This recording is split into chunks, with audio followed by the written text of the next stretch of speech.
What is listening? Listening is an active process done by the listener in order to obtain message from spoken language as intended by the speaker. This skill may commonly be described as an activity done by someone in order to get a message from something he or she hears. In order to succeed in listening, one needs to understand the speaker's intention when he or she uses particular words on a particular occasion. But in fact, there is not a real meaning to this concept. This skill should be obtained first before other language skills are developed.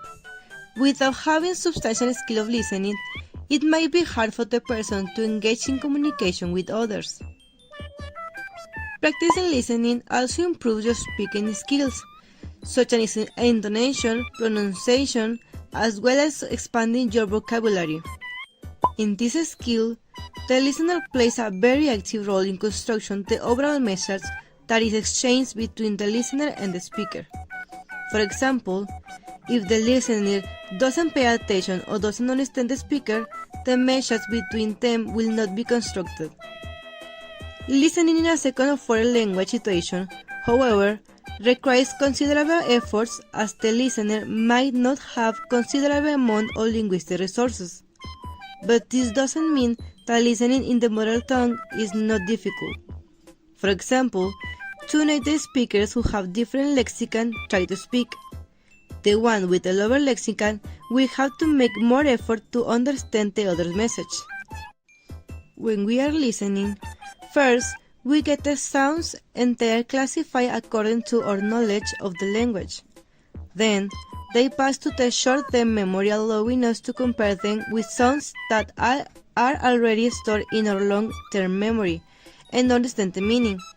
When this happens, the information is stored in the long-term memory, but in a reduced form. That is why when a person wants to recall a conversation from the long-term memory, he or she only remembers the essential and not the exact words. Materials for teaching listening. Various things can be used to teach listening. To teach the difference between sounds, you can include videos comparing two similar sounds, such as minimal pairs. In stress and intonation, you can use an audio.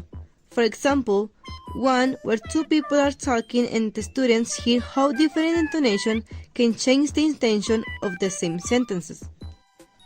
For organization of speech, you can listen to speeches, news, or interviews, where the students can identify the most common type of speech, for example, when the speaker puts more emphasis on what is important. In syntax and vocabulary, and informal language, videos not focused on education of native speakers of the target language, movies, news can be shown so they can understand the different way of speaking. Activities. Some activities that can be used to listening comprehension can be: listen to an audio and ask questions, talk among classmates, readings, interviews between classmates, and phone calls.